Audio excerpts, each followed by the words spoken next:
We're here with million-time World of Outlaw champion Donny Schatz. Donny, you've won everything there is to win. And the part that gets us is we talk to the racers up and down the pit area, and everybody tells us you're the cleanest driver there is. How do you equate your clean driving with all the winning? Some people don't seem to be able to do that. I guess it's how you're raised. It's just a mindset. It wasn't always that way. I think every young person that gets in one of these cars is aggressive, and it's how you learn to corral that, how to respect what your surroundings and what's around you. And my father always taught me that the mindset was really what was going to win you races and also earn you respect. So, we've just kind of gone down that path. It's kind of don't worry about what someone else is doing, and that's, you don't need to run someone over to win a race. If you're thinking about what someone else is going to do, you're just taking away from what your own ability is. So there's a lot of variables in there, but that's pretty much in a nutshell the basic one. And, from time to time things happen. You get into someone, you hope that no one ever does it intentionally, but I think we all know at some point it happens, and it's just part of being competitive. Is it happening more? There's a lot of people talking about the midgets and the kids coming up that they're playing a little nastier. What's your view of it? Well, I think it comes down to video games. The young guys. That's really, and there's a pro and a con to it. Someone comes up to me today, or I get this question a million times a week. What's the fastest route to being an outlaw, to being a sprint car driver, to being a dirt racer? And really, it's iRacing, because you can get on there and see the tracks and get the fundamentals. And yeah, you don't get to feel it in the seat of your pants, but some of it's all up here. It's all a mindset with hand and feet and understanding. And sometimes, a lot of these young kids have really mastered that art, so that they've sped up their learning process when they actually get in the car, because they know what to expect and not always being able to run wide open. But that same thing that helps them is also the same thing that will put them in harm's way, because it's kind of like when I was a kid, I played Super Mario Brothers. When we died after 3 lives, it was up, up, down, down, BA, select, start, and you could start again.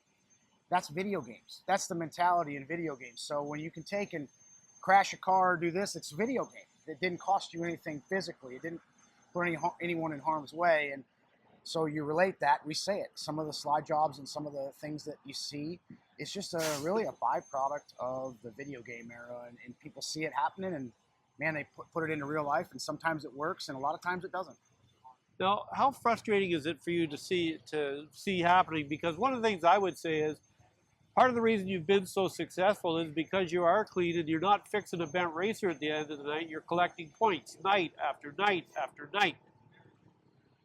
Not everyone is going to have that same mentality that I take towards a championship. When you win races here, your focus changes. I just wanted to win outlaw races. I wanted to be a staple here. And then you realize that if you're going to do that, you got to be a champion. If you want to keep sponsors and car owner happy and be able to make this financially sound, you got to win championships. And you can't race to win every night, take every chance every night, and do that to be a champion. I think if you look at the guy that's won the last 5 championships, he won it because he didn't take those chances every night. There's nights when you might think you're going to get a win if you'd have been a little bit, took that chance, but that might have cost you a DNF or a cut tire or a 16th place finish. All them things play into factor, and that comes back into mindset. So some guys, the guys that haven't been in that position and won before or been racing for a championship probably don't maybe understand it or think it's as important, but they kind of look at it as every night you get in the car and you got to push, push, push, and whether it's over the top, if it's through someone, over someone, normally it's around someone, but there's them 3 variables, and the round is the path I try to take, but like I said, not everybody takes that same path, so you just deal with it. It's part of it.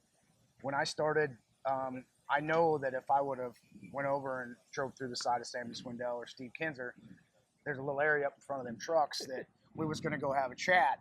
And when those guys come chasing you down, you were either hiding or running.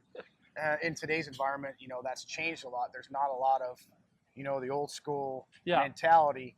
And some days I think it's probably good. It's a good thing. And some days it's a bad thing. But it just is what it is. It's a changing environment, just like the rest of our world's changing daily. So You have to be a part of it and try to change with it, which I probably haven't adjusted to them changes as much as I would. But there's been a couple young guys that have come and asked for some of that input that I've had trouble with, and I respect that. The fact that they don't want to be that person Yeah. gets me that absolutely I'll help you. I'm not gonna do anything to try to deter you. I want to see when I can come to these races in 15 or 20 years and be a fan and look back and say, you know what, that kid knew he was something, and he was like me. He was wild and out of control when he was younger, but now he's groomed himself into a 10-time or a 20-time champion, and you like to help him and progress in that because this series has been around for 45 years, Yep. and you want to see it around for the next 45. So you got to do your part to help that